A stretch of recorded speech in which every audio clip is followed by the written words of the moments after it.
Hi guys, welcome back. So to open up, this means to talk about something freely and in plenty of detail, to talk a great deal about something and just kind of really get it off your chest, we say. That's another idiom, to get something off your chest. For example, in this book, the sportsman opens up about the pressures of being a role model. He kind of speaks from the heart and tells everybody how it's affected him. He's really opening up about it. Yeah. Now, these two gentlemen are talking about an experience in a nursing home. That's right. A nursing home, this noun, basically, it's a place where elderly people, where older folks will go to be cared for. It's not quite a hospital, but it's not quite a hotel. No. It's kind of like both of those things put together. Many older people, if they're in their 70s or 80s, or if they have an illness, it's hard for them to take care of themselves. You know, taking care of a house, doing the shopping, the cleaning, and all that is hard at the best of times. But imagine if you're very old, if you have problems with your mind or your body, you could have accidents, you could have trouble in your life that you can't handle anymore. A nursing home will have nurses, professional people, and there'll also be a lot of other older people there, so they can have a community together and they can be taken care of safely all at the same time. For example, we had to put my grandmother in a nursing home because she found it hard to take care of herself. Yeah, it just wasn't easy for her. Yeah, I understand that. So what about this nursing home in California? what happened? These two guys are talking about it. The article says in 2014, the company that managed the home suddenly closed. Okay. So if manage here is a verb, it's spelled M-A-N-A-G-E, to manage. And to manage something means to be in charge of a business or a project or an organization. So this company manages a nursing home. It means they kind of pay the bills, they run the place. Right. Here's another example. Terry had to manage the coffee shop by himself when the boss went on vacation. Yeah. Good experience for him, but There probably you go. not easy. That's what bosses do. Generally, they manage things. But in this case, the company closed down, so who is going to manage this nursing home? It says when the staff members stopped getting paid, most of them left.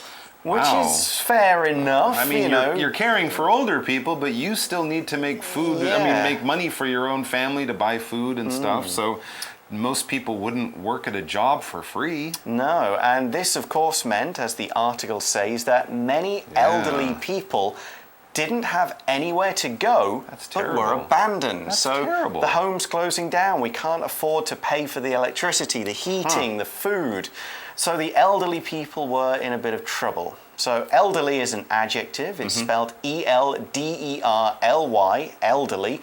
And we use it to mean someone that is old, or in fact, very old. And we tend to use it to talk about people. We don't say an elderly building or something like that. We talk about elderly men, women, and so on, and elderly people. Yes. For example, elderly people are usually more at risk of getting diseases than younger people. It's also good to remember that elderly is a politer way of saying old. So you wouldn't want to say, hey, that's a nice old man. You'd say, what a nice elderly man. It's a little bit nicer.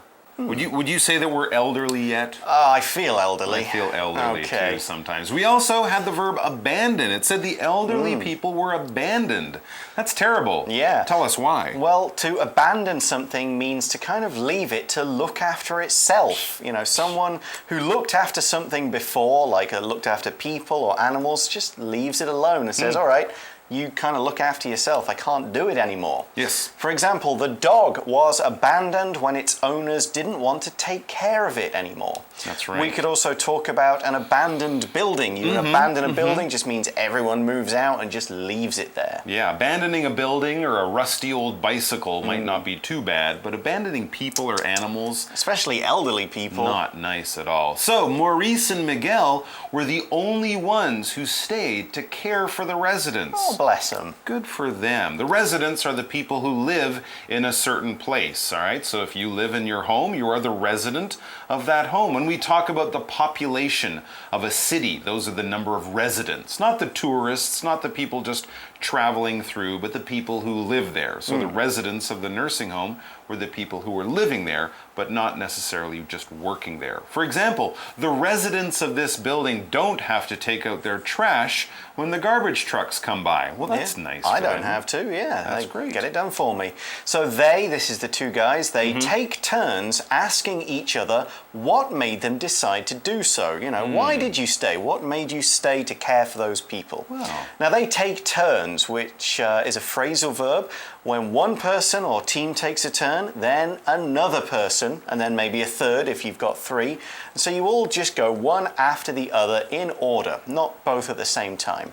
For example, in many games, players take turns rolling the dice and moving their pieces. There you go. The article concludes these moving interviews are just 2 of the 45,000 stories that have been recorded since StoryCorps was created. That's very impressive. Indeed, and the article finishes by saying, today the organization continues to remind us of the power of a person's message, story and voice. So it's keeping going, the work is continuing, they're getting more stories, more powerful messages and stories and voices, words of just ordinary people and their lives. Okay, well that is the end of the 2-day article, but we're not quite finished yet because it's time for our For You Chat question.